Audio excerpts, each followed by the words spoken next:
Hi, and welcome back. This is Penny Sansbury and Amy Cornell of Author Marketing Experts, and you are listening to the Book Marketing Tips and Author Success Podcast. Amy, welcome to the show. Thank you so much. I need to stop saying welcome to the show because you're part of the show. It's not like Amy just drops in every now and again and makes an appearance. I know, but it's a podcast. We're doing this virtually from across the country. I know. We're getting it. We are, 13 or so shows in, and we're perfecting it. So bear with us as we continue to, come up with new ideas and new formats. Speaking of ideas, we love feedback. So send us your ideas for shows, things that you want us to cover. We also love reviews. I usually spend lots and lots of time begging for reviews on this podcast. I won't do that today. I'm just going to say that we really love to get your feedback. So,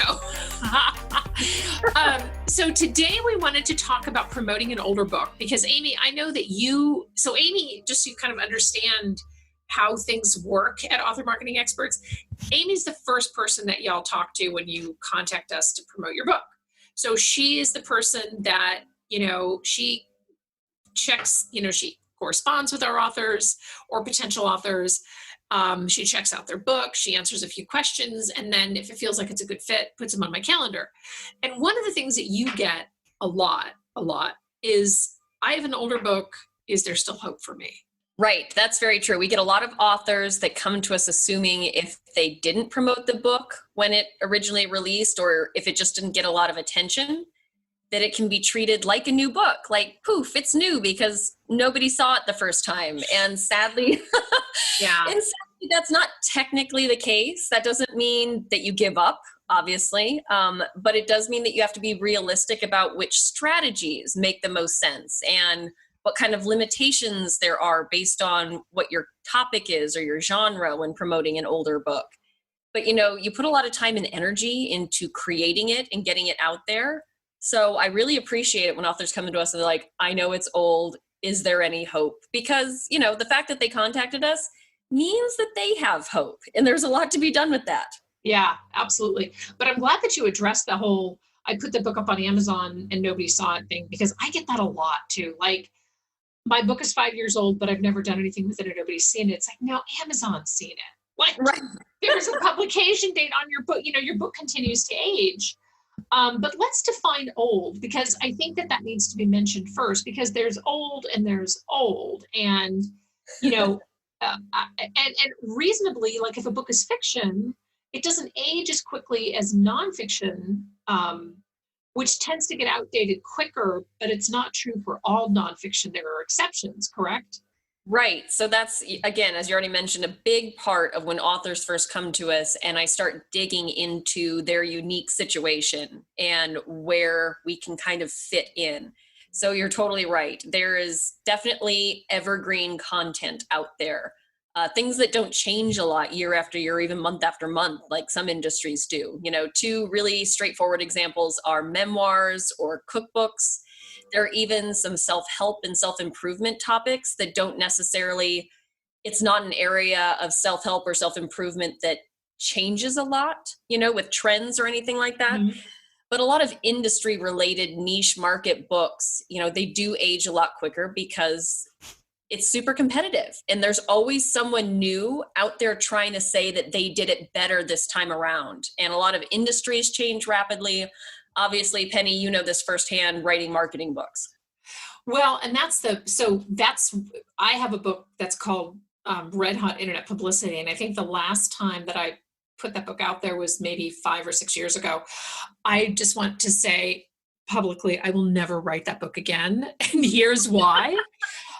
Because the minute that I finish the chapter on whatever social media platform it is, whether it's Facebook or Twitter, they change something. So that book becomes outdated almost from the minute that I publish it. But there is, and age is a very tricky thing, because let's say, for example, you have a book about a celebrity or a sports figure who just passed away, and maybe the book is 10 years old or more. You could actually start promoting that book to ignite some interest just around this big event that's happened, right? So this is where, older books and topics can become relevant again based on something that's happened in pop culture or whatever. Um, but let's talk about some things that are off the table just in terms of older books, because the more that the book ages, obviously, the harder it is to get reviews. And the challenge, I think, Amy, that you faced when you were dealing with folks who are coming to us with an older book is the first thing they say is they want reviews. Right. Because that's usually what, I mean, the big, target is on an older book is that not only is it old, if nobody saw it, if there wasn't any promotion around it, it realistically doesn't have any or very few reviews. And, if it's evergreen content, there's still creative ways to get reviews, but this is where being realistic about how you do it and who you're reaching out to really becomes important. So definitely true for fiction, even nonfiction with evergreen content. If, as you mentioned, if something happens in the news or concurrent events that you can be creative with and tie into your older book, you can use that angle and you can go after bloggers and maybe even some print and broadcast media as well, depending on how strong that connection is and how creative you've gotten with making yourself relevant again. Mm-hmm. But, going back to industry specific books that change a lot with industries that are constantly evolving, you can still reach everyday people, but you do have to be realistic about bigger media, because the reality is, again, there have been dozens of people since you released your book, if not hundreds, that are out there screaming from the rooftops saying, I've done it better. And it's really hard to break through that again. Yeah, yeah. And that's the same, with blogger pitching. Sometimes we get books, Amy, and you know this too, where I say, oh my gosh, I absolutely love this book. I wish it wasn't so old. And by so old, I mean, 9 to 12 months or more becomes a very big challenge to pitch to bloggers, because they have a very narrow window of interest. And it's not anything personal. It's just the fact that once a blogger kind of hits the wall on how many books that they can take, they're only looking for newer titles, right? So if your book is already, a year old, it's probably not, unless they have some random window, it's probably not going to get reviewed. So let's talk about some strategies that we can do. And I know, Amy, you've talked about for older books, Goodreads is something that can be done. I mean, that is a very ageless marketing tactic, right? Oh yeah, there are no limits when it comes to Goodreads and your publication date. And there's a lot of interest for a lot of different genres and even nonfiction topics on Goodreads. Again, I hate to keep nailing those of you that write really specific industry books, but I hope you knew going into it that you had a tough road ahead. But it's true. But giveaways are a great way to get older books, not only guaranteed to get them in some new hands, but then just drum up exposure in general with a wider audience. And again, like you said, zero limitations. They don't care how old the book is, especially if you've got a really good cover, something that'll stand out, then it's a golden opportunity to tap into. Yeah, absolutely. And also things like ebook promotions work well, as do BookBub ads, which we're going to do another show specifically on BookBub ads. But those are also things that aren't necessarily time sensitive. And we love doing those for books that are a little bit older. Yeah, because at that point, again, it's more about how the book is presented. Because again, when you're realistic and say, okay, I know my book is older, but that doesn't mean there aren't still readers out there, everyday readers that would enjoy it. And when that's your focus, I think you get a lot more realistic about what will work for you. And, BookBub ads, again, if you've got a great cover, if you've got some really catchy ad copy, they don't care how old the book is at that point, because that's not front and center when they see that BookBub ad. They just see a great cover. They see copy that entices them. Boom, they click over and you've already fought half that battle. Right. Exactly. Local promotion. Amy, you want to speak to some local promotion? Because we really love doing local promotion for authors, regardless of the age of their book. I do. I wish local promotion wasn't like the last stitch effort that it seems to be with so many people still. Right. While local media may not care that you wrote a book a year ago, which should be expected to some degree, but libraries definitely will. Almost all libraries have events. You need to go and introduce yourself and get involved in those events. A lot of communities have festivals, outdoor markets where you can get in front of people that definitely don't care if your book is older. Obviously at that point, you are the draw. You're there in front of them. You can sign the book, chat with them. I say tap into places that you're a regular at. If you've been in your community a while and you have your regular spots that you go to, be it retailers, restaurants, breweries, whatever it is, if they know you on a personal level, chat with them about doing even a small event. And just, you have to start somewhere, and that kind of quality word of mouth locally is amazing. Yeah. Yeah. And if you have a nonfiction book that's older, and there's an author that I met 20 years ago when I was first in the industry, and she had a book called Elder Rage, Take My Father, Please. And it was about Alzheimer's. And she has been marketing this same book, for 20 years, right? Yeah.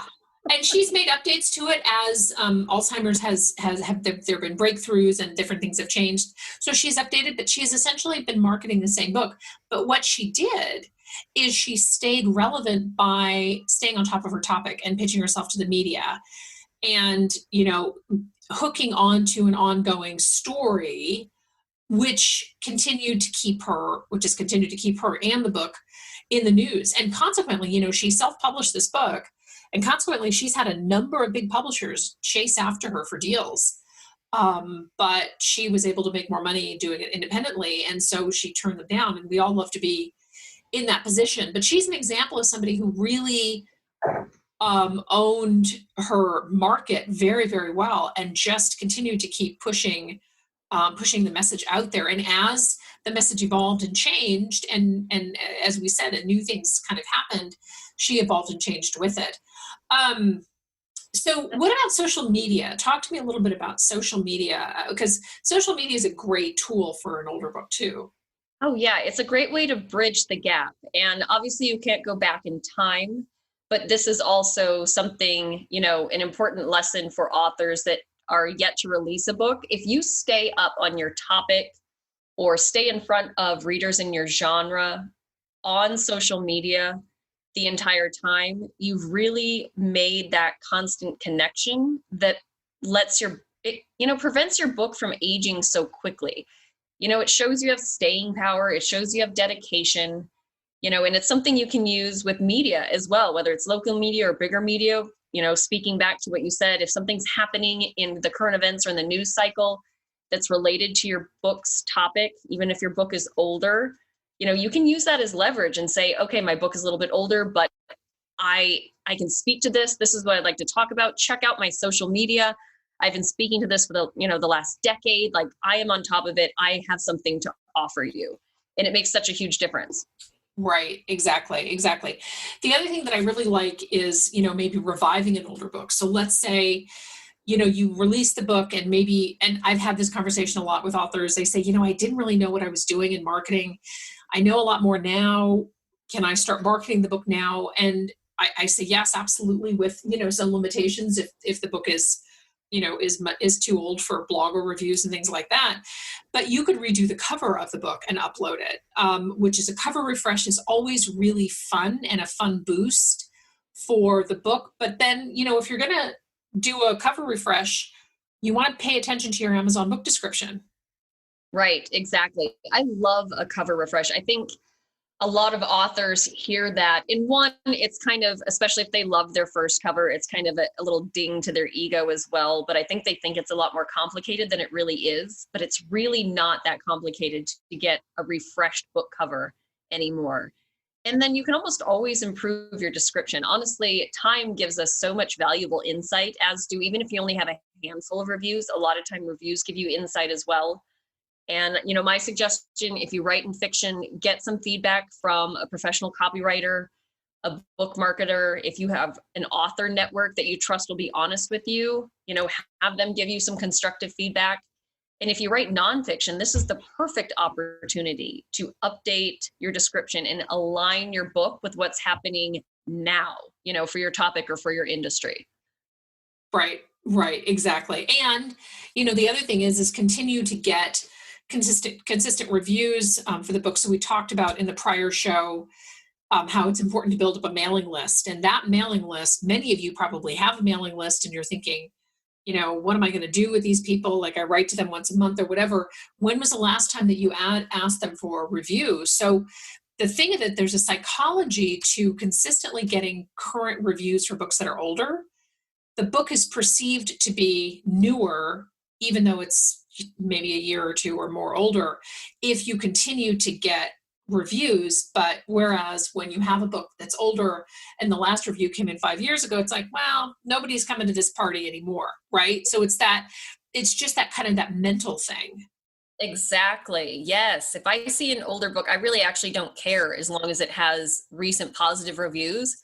That book has staying power. It's still relevant. Honestly, at that point, the publication date does not matter to me whatsoever. Yeah. But if I go to a book page and nothing's been done on it for over a year or more, even, it kind of shows me that it fizzled out. Maybe the author fizzled out, maybe people didn't enjoy it very much. And so people just stopped posting reviews in general. Again, as a potential buyer, you have to keep in mind that these kind of thoughts go through their heads. So you have to be realistic.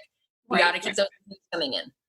Right, exactly. And then, if you have, let's say, for example, you release the book, it's older, and you want to revive it ahead of the release of your next book, whether it's in a series or a standalone or whatever, you can do things like, Amy, you and I have talked about this, ebook promotions, et cetera, right? Oh, yeah. Again, back to the ebook promotion and BookBub ads. And y'all hear us say those together a lot because they really do complement each other so well. And it's something that you can set up often. You could do these once a month. You could do them on a pretty short time span as well, which is great. These are not strategies that you have to plan out months and months and months in advance, which is also really fabulous. But it all comes down to quality impressions. It matters how much exposure you get to buyers before they decide to actually click buy. So doing a little bit of work for your older title, all of a sudden, when you release your next book, you have people that are saying like, wait a minute, I recognize that author name. Or if you write in a series or you've done some really smart branding with your covers, they will see similarities in your covers as well. And they'll say, I recognize this. There's something that triggers them psychologically. And again, at that point, you're halfway to the sale already. Yes. Just being top of mind. Yeah, I love that. I love that so much. So I hope that this show has been helpful in promoting an older book. Again, we welcome your feedback. Contact information is in the show notes. We would love a review. I do check the review page on iTunes a lot, more than I probably should or is healthy. I'm just going to admit that right up front. But we would love a review and your feedback of the show and maybe even how it helped you, or did it spark an idea that you hadn't considered. We wish you great success and I hope you keep tuning in to our podcast. Amy, thank you so much for being on with me today. Of course. Thank you again. Bye-bye.